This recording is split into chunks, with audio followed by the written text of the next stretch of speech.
মণ্ডলী যারা অডিয়েন্স তাদের ডিউটিটা কি?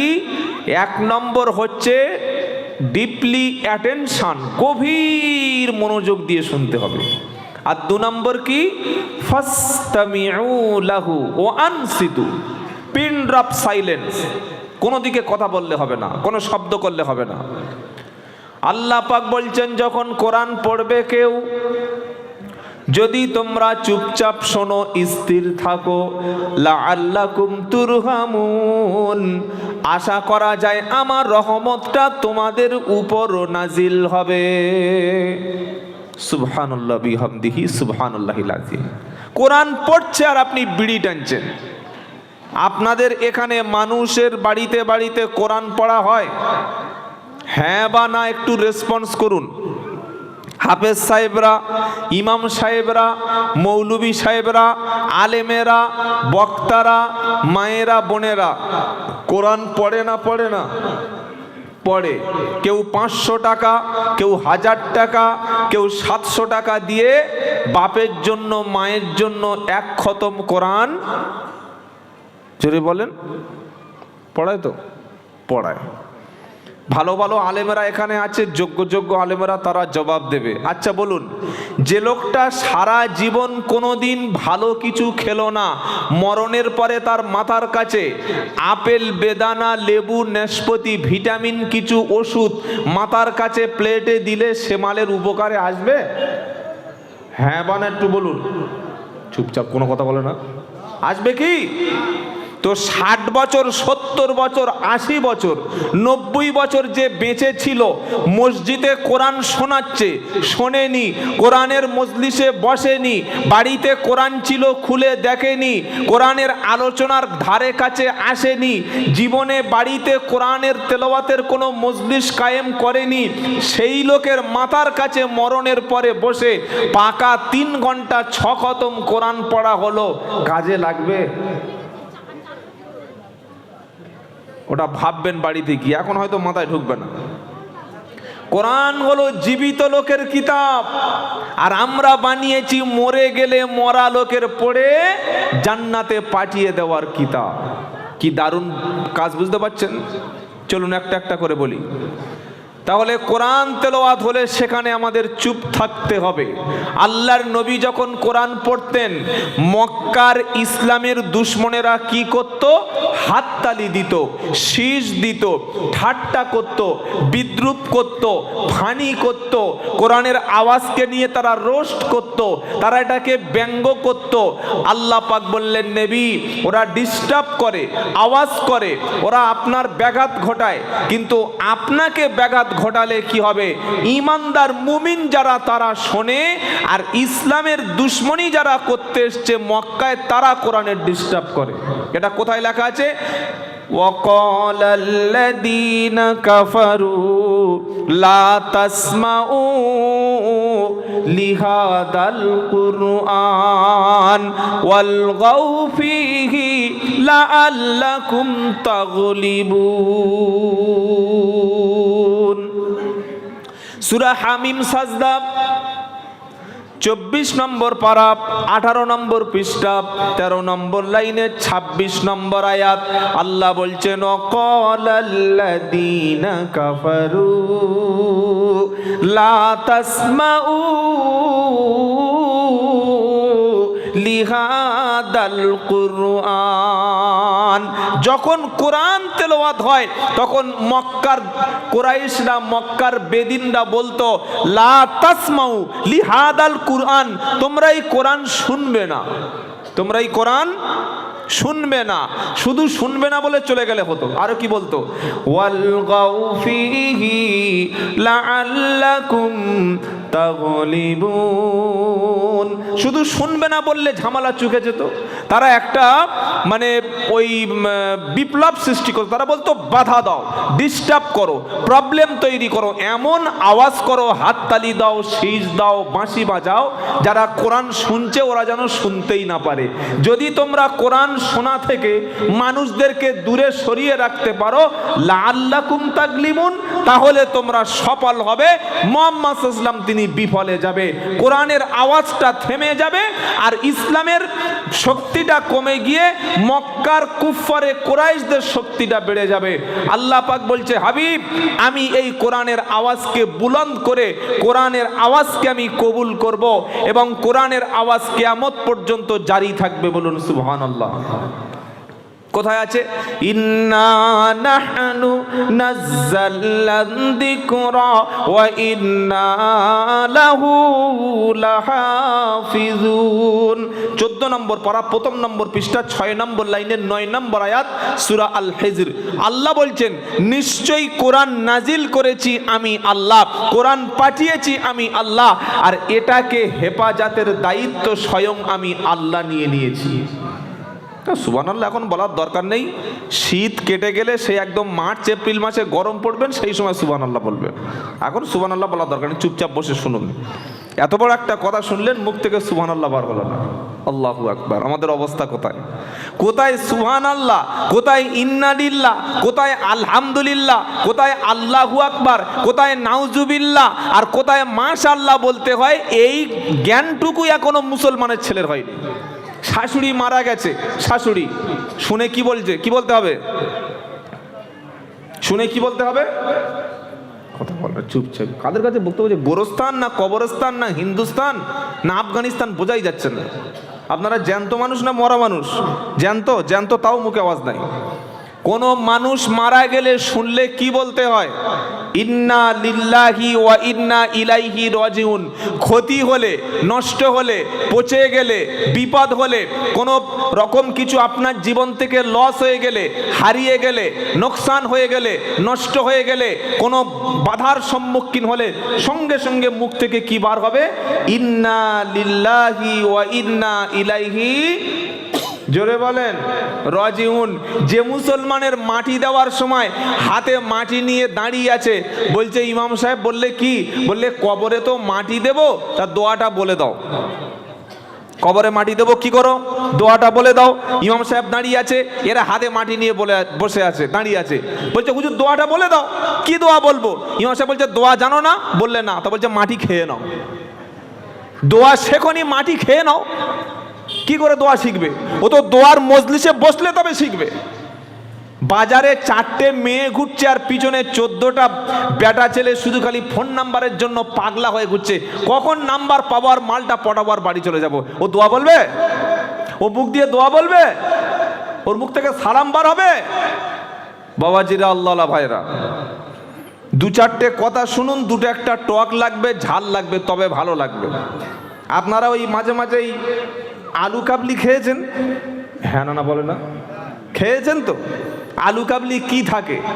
আলু থাকে, মটর থাকে, শসা কোচা থাকে, ধনিয়া পাতা থাকে, একটু ঝাল থাকে, সব রকম মাল পাবেন। খালি মিষ্টি দিলে এখনকার বাজারে মাল খাবে না। কি বুঝলেন? আর এই 2025 সালের যা জেনারেশন, এদের কাছে ভালো কথা বললে কান দিয়ে শুনবে না। একটা লোককে বলছো ভাই ভালো আছেন, ও ভাই ভালো আছেন, কার বলছে? যেই বলেছে সঙ্গে সঙ্গে ডাক শুনে। মানে মানুষের কানটা এখন ভালো কথা আর কানে যাচ্ছে না। কি বলছি কথা বুঝতে পারছেন? একটা একটা করে শিখুন। বিপদ হলে, ক্ষতি হলে, কিছু জীবন থেকে হারিয়ে গেলে কোন দোয়া? ইন্না লিল্লাহি ওয়া ইন্না ইলাইহি রাজিউন। এটা আমার বানানো কথা না। 2 নম্বর পারা, 2 নম্বর পৃষ্ঠা, একদম পৃষ্ঠার শেষের আয়াত। আল্লাযীনা ইযা আসাবাতুহুম মুসিবা ক্বালু ইন্না লিল্লাহি ওয়া ইন্না ইলাইহি রাজিউন। তার আগের আয়াত, আল্লাযীনা ইযা আসাবাতুহুম মুসিবা। আল্লাহ বলছেন কোন মুসিবত, কোন বিপদ, কোন রকমের কিছু তোমার উপরে যখন আসবে, তুমি ইমানদার, তুমি মুমিন, তুমি বিশ্বাসী, তুমি মুসলমান, তোমার মুখ থেকে কি বার হবে? আল্লাহ আমার এটা কেড়ে নিতে পারলো, আমার ব্যবসাটা ক্ষতি হয়ে গেল, আমার জীবন থেকে ভালো জিনিস হারিয়ে গেল, এমন কোন আক্ষেপের শব্দ বার হবে না। তোমার মুখ থেকে কি বার হবে? ইন্না লিল্লাহি ওয়া ইন্না ইলাইহি রাজিউন। ইন্না লিল্লাহি ওয়া ইন্না ইলাইহি রাজিউন, নিশ্চয়ই সবকিছু আল্লাহর জন্য আর সবকিছু আল্লাহর দিকেই ফিরে যেতে হবে। কার দিকে ফিরে যেতে হবে? আল্লাহর দিকে। বিপদ হলে, কিছু হারিয়ে গেলে, কেউ মারা গেলে, কোনো ক্ষতি হয়ে গেলে আজ থেকে কোন দোয়া বলবো? ইন্না লিল্লাহি ওয়া ইন্না ইলাইহি রাজিউন। কোন মুসলমানের সঙ্গে দেখা হয়েছে, প্রথম দেখা, প্রথম সাক্ষাৎ, আমরা কি বলি? এ ভাই ভালো আছিস তো, ভালো আছিস তো? কেটে যাচ্ছে তো? কি কাটছে? পা কাটছে না পেট কাটছে? কোনটা কাটছে? কি কাটছে গো? একজন মুসলমানের সঙ্গে আরেকজন মুসলমানের প্রথম যখন সাক্ষাৎ হবে, আপনার বাচ্চা আপনার মাস্টারের সঙ্গে দেখা হলো, আপনার একজন অপরিচিত বন্ধুর সঙ্গে দেখা হলো, আপনার কোন একজন মুসলমান ভাইয়ের সঙ্গে দেখা হলো, কি বলবেন? ইদা জাআকাল্লাযীনা ইউমিনুনা বিআয়াতিনা ফাকুল সালামুন আলাইকুম। আল্লাহ পাক বলছেন, যখন কোন ইমানদারের সঙ্গে দেখা হবে, মুমিনের সঙ্গে দেখা হবে, তুমি তাকে সালাম জানাও, তাকে বলো, কি বলতে হবে? সালামু আলাইকুম। বলে সালামু আলাইকুম। কি বলতে হবে? আসসালামু আলাইকুম। কি বলতে হবে বলেন? সকলে বলুন। বিবিকে সালাম দাও, বাচ্চাকে সালাম দাও, মাকে সালাম দাও, ভাইকে সালাম দাও। আসসালামু ক্বাবলাল কালাম। আল্লাহ নবী সাল্লাল্লাহু আলাইহি সাল্লাম বলেন, কথা বলার আগে তুমি করবে সালাম। আগে হবে সালাম, পরে হবে কালাম। আগে হবে সালাম, পরে হবে কথা। মনে থাকবে ইনশাআল্লাহ।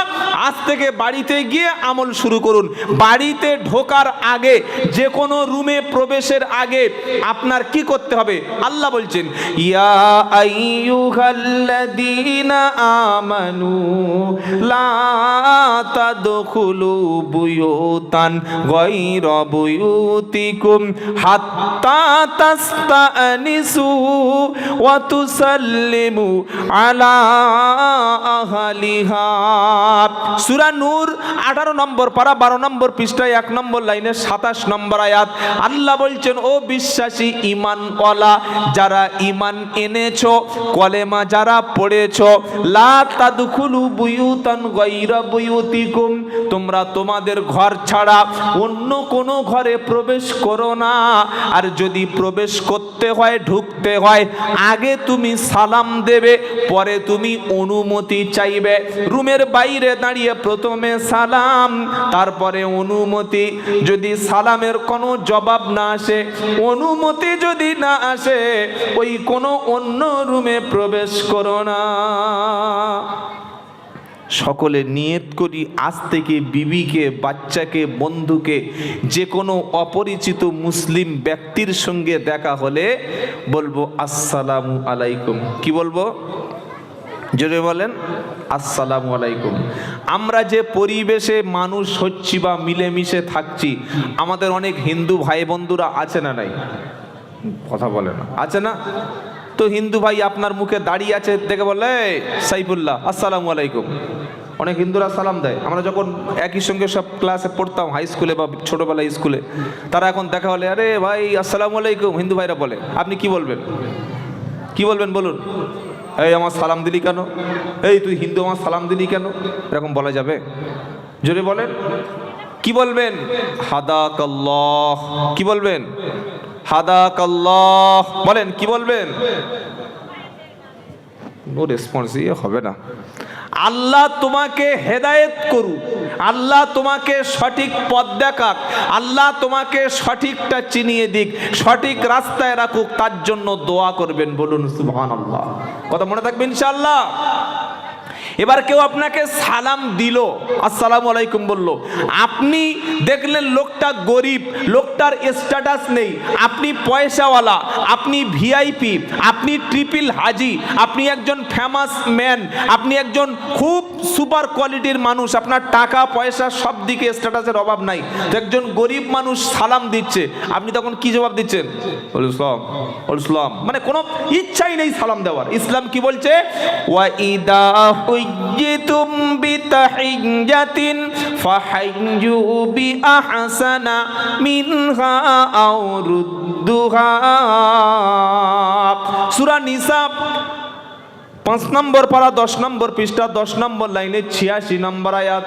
আল্লাহ বলছেন, যখন তোমাকে কেউ সালাম দেবে, অভিবাদন জানাবে, তুমি তার উত্তরটা তার চাইতে জোরে দেবে, অথবা সেই পর্যায়ে তুমি তাকে উত্তর দাও। কেউ যখন তোমাকে সালাম বলল, তুমিও তাকে বলো ওয়া আলাইকুমুস সালাম।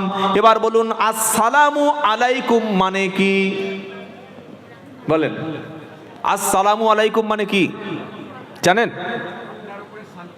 ইয়েস, আপনার উপরে শান্তি বর্ষণ হোক। সালাম মানে শুধু একটা সালাম না, এটা একটা দোয়া। একজন ইমানদারের সঙ্গে আর একজন ইমানদারের যখন সাক্ষাৎ হলো, ইসলাম বলছে আল্লাহর কাছে তুমি তার জন্য শান্তি কামনা করো, আসসালামু আলাইকুম ওয়া রাহমাতুল্লাহি ওয়া বারাকাতুহু। আবার ওই ব্যক্তি আপনাকেও বলছে ওয়া আলাইকুমুস সালাম ওয়া রাহমাতুল্লাহি ওয়া বারাকাতুহু। আল্লাহ তোমার উপরে শান্তি দয়া বর্ষণ করুক, তোমার উপরে বারাকাত দান করুক। কিন্তু ইসলাম ছাড়া আপনি যদি আপনার সন্তানকে শিখাচ্ছেন good evening, good morning, good afternoon, কি শেখাচ্ছে? Good morning. সকালে অ্যাক্সিডেন্ট হয়ে পা ভেঙে গেছে, পা চোটে প্লাস্টার, সারা রাত পেটের যন্ত্রণা, সকালবেলা দেখা হয়েছে, এই করিম ভাই, বললে কি গুড মর্নিং, খুব লম্বা করে বলে দিল। ওটা গুড মর্নিং চলছে না, ব্যাড মর্নিং চলছে ভাই। ও সারা রাত পেটের যন্ত্রণায় ছটফট করছে, মুখ শুকিয়ে কচু হয়ে গেছে, আর তখন বলছে গুড মর্নিং। ওটা গুড মর্নিং হলো? বলছে ভাই গুড মর্নিং বলিস না, বরং মরে যেতে বল। ওরম বলছিস কেন? বল দেখতে পাচ্ছিস না সারা রাত যন্ত্রণায় কি অবস্থা হচ্ছে। স্বামী স্ত্রী দুজনে সন্ধ্যাবেলা ওরকম ঝগড়া করছে, একজন রুমে ঢুকে বলছে গুড ইভিনিং দাদা। আরে এটা গুড ইভিনিং চলছে? হ্যাঁ, ওদের দুজনের এখন অশান্তি চরম পর্যায়ে চলে গেছে, আর আপনি বলছেন গুড ইভিনিং। ওটা গুড ইভিনিং হলো? ইসলাম বলছে সালাম দাও, শান্তি বর্ষণ করো, আল্লাহর কাছে দোয়া চাও। এজন্যে ইসলামের প্রথম শুরু হচ্ছে কথার আগে তুমি তাকে সালাম দাও। কথা মনে থাকবে ইনশাআল্লাহ। এবার সালাম হয়ে গেল, সালামের পরে দুটো হাত বাড়িয়ে দিলাম, হাতে হাতে যেটা হাত দেয় ওটার নাম কি? জোরে বলেন। মুসাফা। মুসাফার মধ্যে একটা দোয়া আছে, ইয়াগফিরুল্লাহু লানা ওয়া লাকুম, ইয়াগফিরুল্লাহু লানা ওয়া লাকুম। আল্লাহ তোমাকে এবং আমাকে উভয়কে ক্ষমা করে দিক। বলুন সুবহানাল্লাহ। কাকে মুসাফা করবেন? শ্বশুর বাড়ি গেছেন, শালার সঙ্গে দেখা হলো, চাচাতো শ্বশুরের সঙ্গে দেখা হলো, পাড়ার ছেলেদের সঙ্গে দেখা হলো, তাদের সঙ্গে সালাম দিলেন, মুসাফা করলেন। আপনার বড় শালি আছে, ফার্স্ট ইয়ারে পড়ে, দেখা হলো দুলা ভাই, বলছে আসসালামু আলাইকুম, হাত দিয়ে ইয়াগফিরুল্লাহু লানা ওয়া লাকুম। এই যে চলবে তো? হ্যাঁ। ভাবির সঙ্গে দেখা হলো, ভাবি আসসালামু আলাইকুম, হাতে হাত দিলেন, চলবে? জোরে বলেন। যার সঙ্গে বিবাহ করা যায় তাকে সালাম দেওয়া যায় না, আর যার সঙ্গে বিবাহ করা হারাম তার সালাম দেওয়া যায়। কথা ক্লিয়ার? চাচি, মা, খালা, দাদি, নানি, ফুফু, মানে যাদের সঙ্গে স্থায়ীভাবে আপনার বিয়ে হারাম তাদেরকে সালাম দেওয়া যায়, তাদের জন্য এই সালাম দেওয়ার বিনিময় করা যায়। আপনার ভাবি, আপনার চাচাতো বোন, আপনার ফুফুতো বোন, আপনার মামাতো বোন, আপনার কোনো পুরাতন মানে কলেজের কোনো বান্ধবী, অনেক দিন পর দেখা হয়েছে, আসসালামু আলাইকুম বলে হাত বাড়িয়ে দিলেন, এটা কি হবে? উল্টে গুনাহ হবে। উল্টে কি হবে বলেন? গুনাহ হবে। এই যে সালাম দেওয়ার পরে হাতে হাতে হাত দিয়ে মুসাফা করলেন, আল্লাহর নবী সাল্লাল্লাহু আলাইহি সাল্লাম বলেন, কেউ যখন সালাম দেওয়ার পরে হাতে হাতে হাত দিয়ে মুসাফা করলো, মুসাফা করার পরে ইয়াগফিরুল্লাহু লানা ওয়া লাকুম, এই দোয়াটা বলে দুজন দুদিকে যখন চলে গেল, ওদের দুজনের জীবনের গুনাহগুলি আল্লাহ সব মাফ করে দিলেন। আচ্ছা, একটা লোক সকালবেলা এরকম বাংলা মাল মোটামুটি দুপে খেয়ে এসছে, বুঝলেন, সন্ধ্যাবেলা দেখা হয়েছে, আসসালামু আলাইকুম, মুসাফা করলো, মাফ হয়ে যাবে তো? এই যে এই মাগরিবের নামাজের পরে রানাঘাটে এখানে একদম ওই ব্রিজের পাশে এরকম ডিয়ার লটারি 1 করোড় 1 করোড় 1 কোটির লটারি 3টে কেটেছে, মাল পড়েনি, বুঝলেন, এবার এসে সালাম দিয়েছে, মুসাফা করছে, গুনাহ মাফ হয়ে যাবে তো? আরে বলছেন না কেন? সুদ খেয়েছে, জেনা করেছে, মিথ্যা বলেছে, চুরি করেছে, নামাজ পড়ে না, গাঁজা খায়, গাঁজার ডিলার, আসসালামু আলাইকুম, একটুলাকুম, গুনাহ মাফ হবে কি? কোন গুনাহ মাফ হবে? যেগুলো ছোট ছোট সগীরা গুনাহ, ওই গুনাহগুলি মাফ হয়ে যাবে। কথা মনে থাকবে ইনশাআল্লাহ। আজ থেকে চালু করব, ফোন ধরে হ্যালো হ্যালো হ্যালো, কে হেলবে, তুমি না আমি? কে হেলবে গো? হ্যালো মানে কি? ও হে, তাকে সম্বোধন করছি, কিন্তু ইসলামিক নিয়মে আমরা বলবো আসসালামু আলাইকুম। আমল থাকবে ইনশাআল্লাহ, এই কথা মনে থাকবে ইনশাআল্লাহ। বাড়িতে গিয়ে আজ থেকে শুরু করুন, বিবিকে সালাম দিন, বাচ্চাকে সালাম দিন, মাকে সালাম দিন, বোনকে সালাম দিন, নিজের পরিবারের উপরে সালাম দিন। শান্তি বর্ষণ করবে কে? আল্লাহ। আজ থেকে আল্লাহ যেন আমল করার তৌফিক দেয়, সকলে বলুন আল্লাহুম্মা আমিন। নবী বললেন বেশি বেশি সালাম দাও, আর ক্ষুধার্তকে খাদ্য খাওয়াও, আর তোমরা জান্নাতে প্রবেশ করো। আল্লাহ নবী মক্কা থেকে মদিনায় যাওয়ার পরে তিনি সর্বপ্রথম যে বক্তব্য করলেন, তিনি বললেন তোমরা পরিচিত অপরিচিতকে বেশি বেশি সালাম দাও, ক্ষুধার্তকে খাদ্য দাও, আর আল্লাহর জান্নাতে তোমরা প্রবেশ করো। নবী বললেন সেই ব্যক্তি জান্নাতে প্রবেশ করবে না। কোন ব্যক্তি? যে ব্যক্তি যতক্ষণ পর্যন্ত ঈমানদার হবে না, সেই ব্যক্তি ততক্ষণ ঈমানদার হবে না। যে ব্যক্তি পরস্পরের মধ্যে ভালোবাসা রাখবে না। আর নবী বললেন তোমাদের মধ্যে প্রেম প্রীতি মোহাব্বত ভালোবাসা কিসে অর্জন হয় সেটা আমি নবী কি বলবো না, তোমরা বেশি বেশি করে সালাম দেবে, আল্লাহ তোমাদের দিলে মোহাব্বত তৈরি করে দেবে। সুবহানাল্লাহ বলুন। 3 বছর সংসার করেছে, বুঝলেন, আলহামদুলিল্লাহ। করার পরে স্ত্রীর সঙ্গে স্বামীর আর ঝামেলা বনাবনি হচ্ছে না। এবার একটা গুনুনি সাহেবের কাছে গেছে, গিয়ে বলছে হুজুর আমার মেয়ে আর সংসার করছে না, জামাই ঠিক মতো আগের মতো আর ভালোবাসে না, এখন একটা কাজ করতে হবে। বললে কি কাজ? বললে আমার মেয়ে আর জামাই যাতে দুজনে বনিবনা হয়, দুজনে যাতে মোহাব্বত বাড়ে, দুজন